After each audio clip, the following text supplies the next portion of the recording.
Hello बच्चों, आज का हमारा नेक्स्ट टॉपिक है रेस्पायरेटरी क्विटेंट या श्वसन भागफल।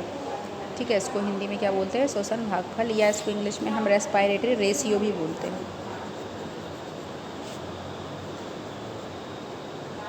रेस्पायरेटरी रेशियो, ठीक है। तो ये क्या होता है, ये डेफिनेशन तो अभी तक हम रेस्पायरेशन पढ़ चुके हैं। तो रेस्पायरेशन हमें पता ही है कि उसका क्या होता है कि जो ग्लूकोज होता है या कोई भी एनर्जी को देने वाला प्रोडक्ट होगा, उसको ऑक्सीजन क्या करता है? ऑक्सीडाइज करता है और एनर्जी निकलती है। तो साथ में क्या निकलती है? CO2। अब जब ऑक्सीडाइज उसको करना पड़ता है तो हम ऑक्सीजन यूज़ करते हैं और CO2 उसमें रिलीज़ होती है। किस में? रेस्पायरेशन की। तो इसकी जो डेफिनेशन है वो क्या बन जाती है रेस्पायरेटरी क्विटेंट की, कि जो वॉल्यूम ऑफ रिलीज CO2, कोई भी जो रेस्पायरेटरी रिएक्शन हो रही होगी उसमें जितनी भी CO2 रिलीज़ होती है, निकलती है, और जितनी O2 यूज़ होती है, उसके रेशियो को हम क्या कहते हैं? RQ कहते हैं। तो इसका फॉर्मूला क्या बन जाएगा? यहाँ पे लिखा है वॉल्यूम ऑफ रिलीज, मतलब जो निकलती है हमें हमेशा उसको ऊपर लिखना है, या एक चीज़ याद है, CO2 को आपको ऊपर लिखना है और ऑक्सीजन को नीचे लिखना है। तो यहाँ फॉर्मूला बन जाएगा RQ का volume of released CO2 upon volume of used O2, या हिंदी में हम बात करें तो विमुक्त कार्बन डाइऑक्साइड का आयतन अपॉन या बटे में अवशोषित ऑक्सीजन का आयतन। ठीक है, तो ये फॉर्मूला बन जाता है। अब हम एक रिएक्शन लिखते हैं यहाँ पर और उसमें हम इसका निकालते हैं RQ। तो ये यहाँ पर ग्लूकोज है। ग्लूकोज क्या होता है? कार्बोहाइड्रेट होता है। तो अगर आपसे पूछा जाएगा कि कार्बोहाइड्रेट, क्योंकि जितने भी रेस्पायरेटरी सब्सटेंसेस हैं, जैसे कार्बोहाइड्रेट है, फैट है, प्रोटीन है, या कार्बनिक एसिड्स हैं, तो उनका या ऑर्गेनिक एसिड्स हैं, उन सभी का अलग अलग RQ होता है। तो आपको रिएक्शन दी जा सकती है, किस तरीके से कोई रिएक्शन लिखिए और आप बोलेंगे इसमें इस सबस्ट्रेट का RQ बताओ। तो यहाँ ग्लूकोज को ऑक्सीडाइज किया जा रहा है, तो यहाँ पे 6 मॉलिक्यूल ऑक्सीजन के यूज़ हो रहे हैं और 6 ही मॉलिक्यूल कार्बन डाइऑक्साइड के यहाँ पे रिलीज़ हो रहे हैं। तो यहाँ पर RQ बराबर, अब यहाँ पर CO2 का आयतन या वॉल्यूम ऑफ रिलीज CO2, तो रिलीज़ कितनी हो रही है CO2? 6 मॉलिक्यूल। तो यहाँ पे हमने 6 लिख देंगे। और O2 कितनी यूज़ हो रही है? O2 के मॉलिक्यूल कितने यूज़ हो रहे हैं? 6। तो हमने 6 नीचे लिख दिया। इसको काटेंगे तो क्या आ जाएगा? 1। इसलिए हम कह सकते हैं कि कार्बोहाइड्रेट का जो RQ होता है वो ऑलवेज़ कितना होता है? 1 होता है, मतलब वो हमेशा 1 होता है। किसका? कार्बोहाइड्रेट का। तो कभी मल्टीपल चॉइस में भी आ सकता है कि कार्बोहाइड्रेट का RQ होता है डैश, तो यहाँ पे लिखा होगा 0.3 या 0.9 या 1 से अधिक या 1। तो आप किस पर टिक लगाओगे? 1 पर टिक लगाओगे, क्योंकि 1 ही होता है ना, तो 1 से अधिक होता है।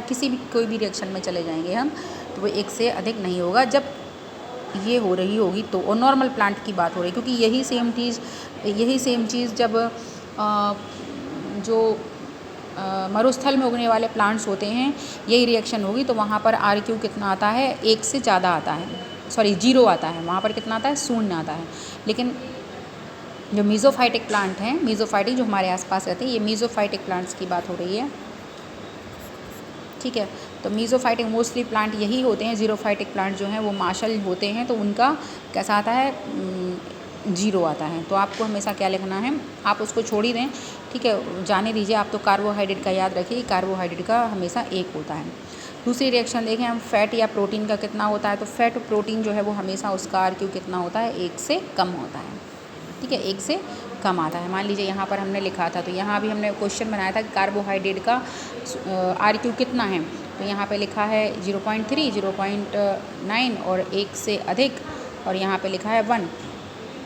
तो यहाँ पर हमने बोला है कि फैट का, आप फैट का बोल रहे हैं, तो फैट में 1 से कम है, तो 1 से कम में ये भी है, ये भी है, तो उसमें यहाँ पे 1 से कम लिखा होगा कहीं ना कहीं, ठीक है, या इतना लिखा होगा, तो हम उस पर टिक लगा देंगे। यहाँ एक रिएक्शन दी है, यहाँ पे ये फैट दिया हुआ है, इसका ऑक्सीडेशन हो रहा है, तो यहाँ पर 145 ऑक्सीजन यूज़ हो रहे हैं, 102 CO2 रिलीज़ हो रहे हैं। तो 102 बटे 145 लिखेंगे तो 0.7 इसका आंसर आ जाएगा। यहाँ पर एक और दिया गया है, ऑर्गेनिक्स जो एसिड्स होते हैं उनका कितना होता है। तो जो ऑर्गेनिक एसिड है, ऑक्जेलिक एसिड है, उसको ऑक्सीडाइज करने के लिए 1 मॉलिक्यूल हो रहा है यूज़ ऑक्सीजन का, और 4 CO2 मॉलिक्यूल रिलीज़ हो रहे हैं। तो RQ हम लिखेंगे CO2 अपॉन O2 लिखेंगे, तो CO2 कितने हैं 4 मॉलिक्यूल्स हैं और O2 कितना है 1 मॉलिक्यूल है। इसको इसमें देंगे तो 1 4 जा 4 आएगा, तो 1 से अधिक मतलब 1 से ज़्यादा है ना। तो जो भी ऑर्गेनिक सब्सटेंसेस होते हैं उनका कितना आता है, हमेशा 1 से अधिक होता है। यहाँ पर ये दिया गया है, ये जो मार्शल प्लांट होते हैं, ठीक है, उन प्लांट की बात हो रही है जो ज़ीरोफाइटिक कंडीशन में पाए जाते हैं। तो वहाँ पर ये ग्लूकोज ही है, मतलब कार्बोहाइड्रेट है, लेकिन इसको ऑक्सीडाइज़ करने के लिए 3 ऑक्सीजन यूज़ हो रहे हैं और 3 जो हैं आपके यहाँ पे मैलिक एसिड बनेगा, CO2 नहीं बनेगा। सॉरी, यहाँ पर देखो जो सक्लेंट प्लांट हैं, तो यहाँ पर जब रेस्पायरेशन होता है तो CO2 यहाँ पर इसका जो ऑक्सीडेशन है यहाँ मैलिक एसिड बनेगा। तो मतलब इसका क्या है कि जो कार्बोहाइड्रेट है इसका कम्प्लीटली ऑक्सीडेशन नहीं होगा। जब कम्प्लीटली ऑक्सीडेशन नहीं होगा तो CO2 नहीं निकलेगी, क्योंकि मैलिक एसिड बनता है, फिर फ्यूमेरिक एसिड फ्यूमेरिक, फिर मैलिक एसिड, फिर OA बनता है। ये साइकिल, क्रेब्स साइकिल पूरा होना चाहिए कंप्लीट। तो ये बस यहीं तक स्टॉप हो गया, आगे ये बढ़ा ही नहीं। तो रेस्पायरेशन अभी पूरा नहीं हुआ है, किसका, ग्लूकोज का ऑक्सीडेशन अभी कंप्लीट नहीं हुआ। तो यहाँ पर CO2 देखो कहीं भी नहीं दिख रही है।